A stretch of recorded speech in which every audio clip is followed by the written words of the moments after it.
ఓం నమ శివాయ. ఈ శివరాత్రి పర్వదినాన్న నేను బళ్ళారికి వచ్చాను. బళ్ళారిలో ఉండేటువంటి అమృతేశ్వరుడు మనల్ని కటాక్షించబోతున్నారు.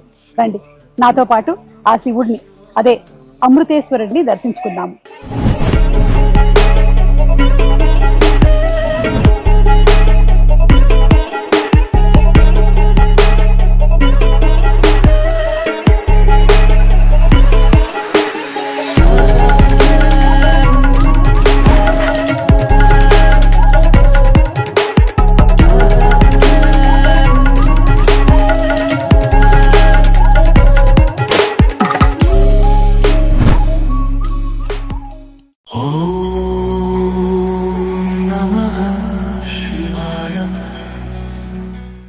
కర్ణాటకకి ఈశాన్యంలో ఉన్న సుందరమైన జిల్లా బళ్ళారి.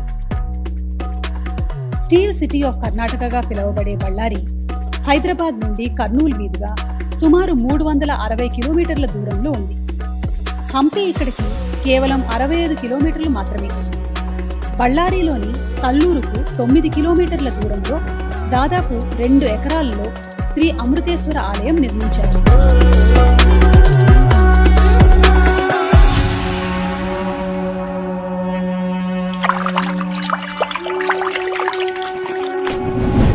గుడిని కట్టాలి అంటే ఒక ప్రాప్తం ఉండాలి అంటారు.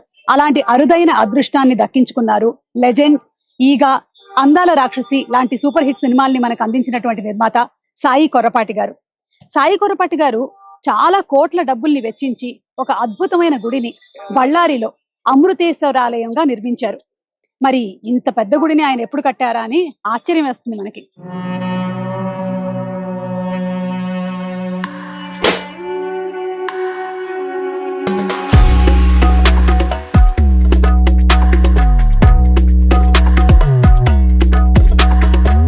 ప్రవేశ ద్వారంలో 20 అడుగుల ఎత్తైన ఆంజనేయ స్వామి విగ్రహం హృదయాన్ని కట్టిపడేస్తుంది.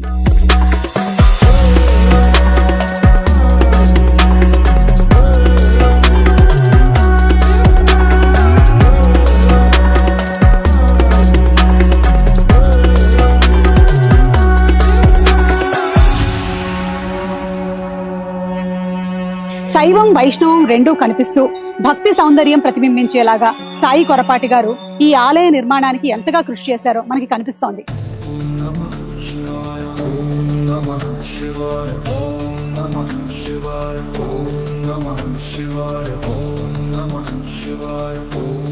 వారాహి అమ్మవారు అంటేనే ఐశ్వర్యానికి, శత్రు సంహారానికి సంకేతం. వారాహి అని బ్యానర్ పేరుని పెట్టి ఎన్నో అద్భుతమైన సినిమాల్ని నిర్మించినటువంటి సాయి కొర్రపాటి గారు ఒక గుడిని కడుతున్నప్పుడు అమ్మవారిని తలుచుకోకుండా ఉంటారా చెప్పండి?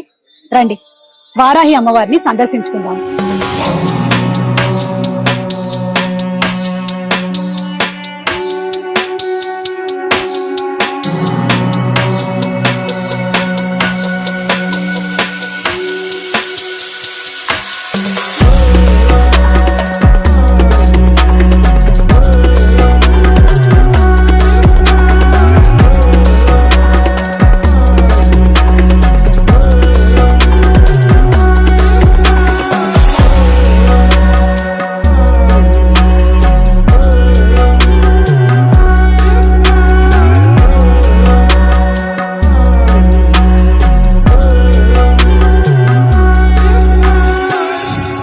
పరమేశ్వరుణ్ణి, అదే ఆ అమృతేశ్వరుణ్ణి దర్శించుకుందాం పదండి.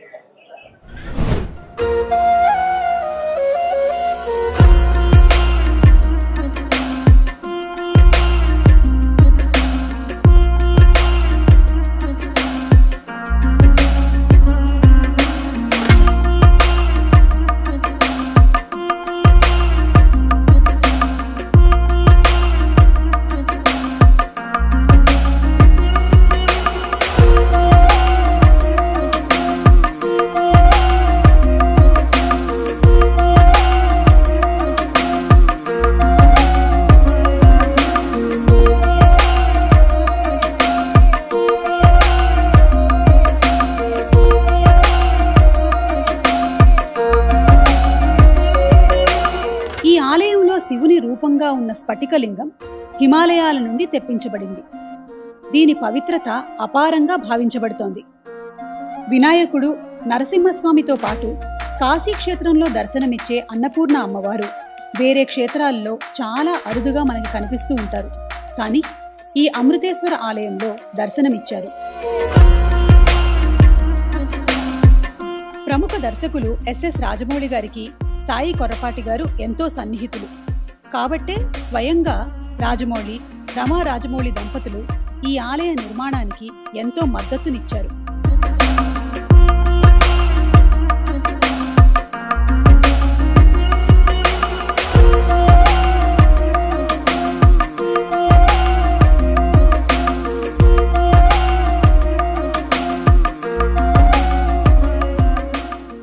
చెప్పాను కదండి, ఒక గుడి కట్టాలి అంటే ప్రాప్తం ఉండాలి.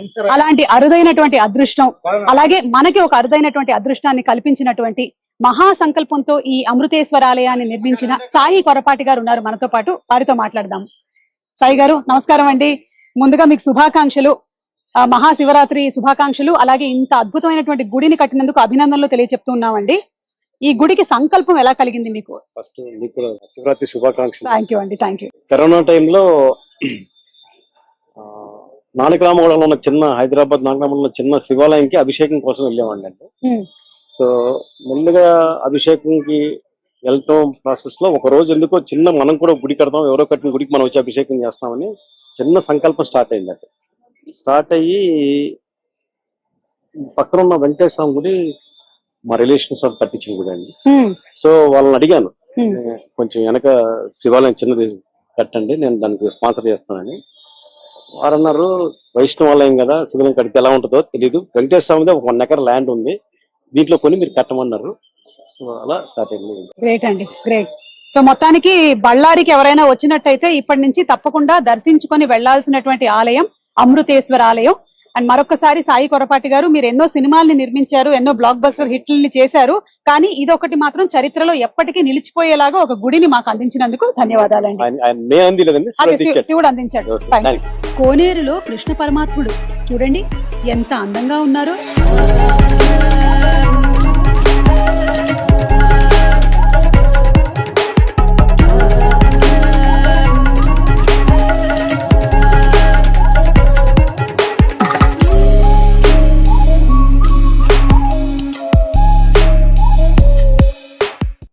మనకి ప్రముఖ రచయిత, ఎన్నో అద్భుతమైనటువంటి పుస్తకాలని అందించినటువంటి పురాణ పండ శ్రీనివాస్ గారు ముఖ్యంగా సాయి కొర్రపాటి గారికి అత్యంత ఆప్తులు. అలాగే శ్రీశైలం దేవస్థానం పూర్వ సలహాదారు. వారికి మా నమస్కారాలు తెలియజెప్తున్నాము.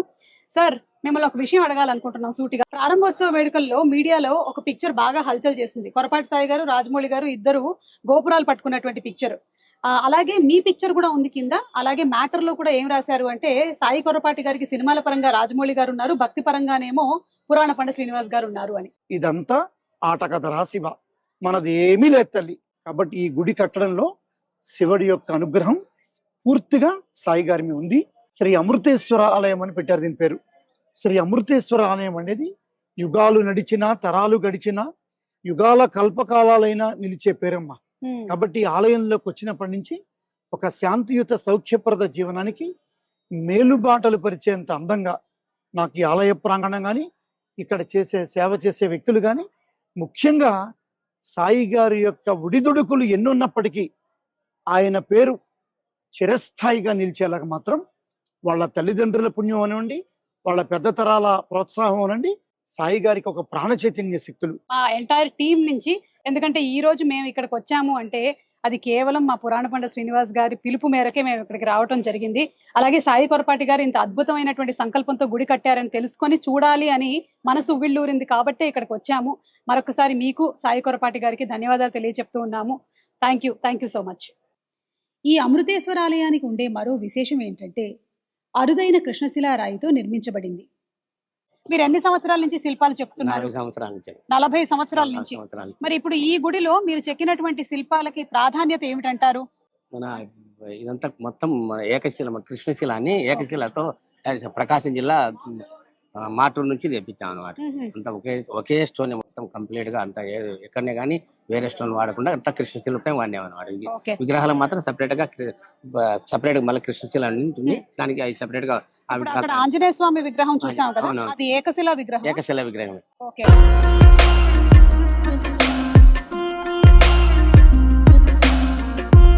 అతిథులని ఆకర్షించే అద్భుతమైన శిల్పాలు, గోపురాలు మరియు ఆలయ గోడలపై జ్యోతిర్లింగ చిత్రణలు ఈ ఆలయ మహత్యాన్ని మరింత పెంచుతున్నాయి. ద్వాదశ జ్యోతిర్లింగాలంతటి శక్తి ఇక్కడ కనిపిస్తుంది. మెయిన్ సంకల్పం ఏంటంటే 1000 సంవత్సరాలు ఈ గుడి నిలబడాలి అన్నది ఆయన సంకల్పం, మా సంకల్పం. సో మాకేంటంటే సిమెంటో మట్టో దేంతో కడితే ఉండదు. సో అంతకుముందు 5000 సంవత్సరాల నుంచి ఉన్న టెంపుల్స్ ఎలా ఉన్నాయి, వాటి హిస్టరీ తీసుకొని కన్జర్వేషన్ ఆర్కిటెక్ట్ దగ్గర నుంచి వాళ్ళ సపోర్ట్ తీసుకొని మొత్తం స్టోన్ బ్రాస్ కూడా పై పొత్తు కాదు, సాలిడ్ బ్రాస్, ఓంకారం గంటలు అన్ని టైం టెస్టెడ్, మినిమం 1000 సంవత్సరాలు ఉండాలి అనే దాని మీద ప్లాన్ చేసుకొని కట్టుకున్నది. పండితులు శ్రీ చాగంటి కోటేశ్వరరావు గారు, అలాగే అనేక మంది సినీ రాజకీయ ప్రముఖులు సైతం ఈ పవిత్ర ఆలయంలో అమృతేశ్వరుని దర్శించుకున్నారు. ఈరోజు యాదృచ్ఛికం ఏంటంటే మన అమృతేశ్వర ఆలయంలో కిమ్స్ ఫౌండర్ చైర్మన్ బొలినేని కృష్ణయ్య గారిని కూడా కలవటం. సార్, మీకు శివరాత్రి పండుగ శుభాకాంక్షలు. అమ్మా, మీరు ఈ యొక్క శివరాత్రి నాటికి ఈరోజు ఇక్కడ రావడం, మీరు ఎన్ని తిలకించి మీరు అర్థం చేసుకొని ఈ విధంగా మీరు చేస్తున్నారంటే మీరు చేసేటువంటి మహాశివరాత్రి ఉన్న ఆ సేవని ఇంకా భగవంతుడు ఎంత మెచ్చాడో మాకు అర్థం అవుతా ఉంది. Thank you sir. మా సంకల్పం కూడా ఏంటి అంటే ఆంధ్రప్రదేశ్ తెలంగాణలో ఉండేటువంటి గుళ్ళన్నీ ఇలాగే తిరిగి డాక్యుమెంటేషన్ చేయాలి అనేది.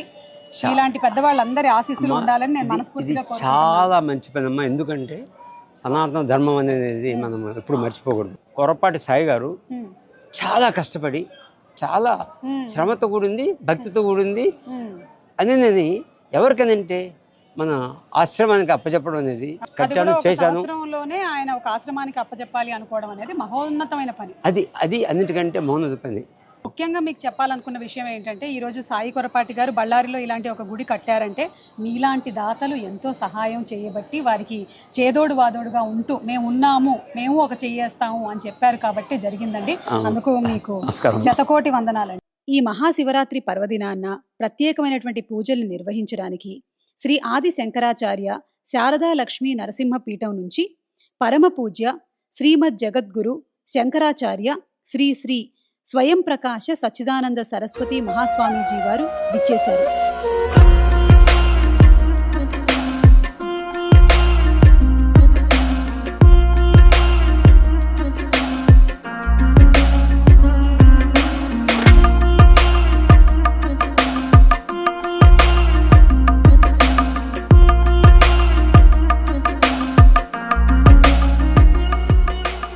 ఈ అమృతేశ్వరుని ఆలయం రానున్న రోజుల్లో దక్షిణ భారతదేశ చరిత్రలో ప్రత్యేకమైన స్థానం పొందుతుంది అనటంలో ఎలాంటి సందేహమూ లేదు.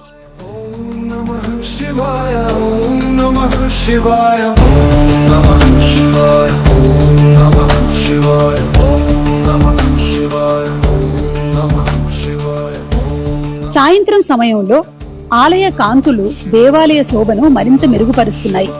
శివభక్తి యొక్క పవిత్రతతో కలిసిన ఈ స్థలం భక్తులందరినీ ఆత్మీయతతో ఆకర్షిస్తోంది.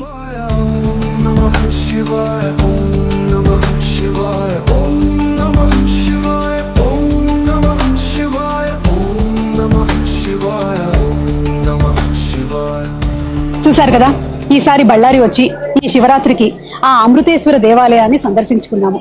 మరి మీరు కూడా బళ్ళారి వస్తే తప్పకుండా ఈ దేవాలయాన్ని దర్శించుకోండి. సాయి కొరపాటి గారి సంకల్ప బలము, ఎంతో మంది గురువుల ఆశీర్వాదము, ముఖ్యంగా ఆ అమృతేశ్వరుడి లింగ ప్రాముఖ్యత, శిల్ప సౌందర్యము అన్నీ కలగలిపి భారతదేశ దేవాలయ చరిత్రలోనే ఇది ఒక కొత్త అధ్యాయం అవుతుంది అనటంలో సందేహమే లేదు. హరహర మహాదేవ, శంభో శంకర.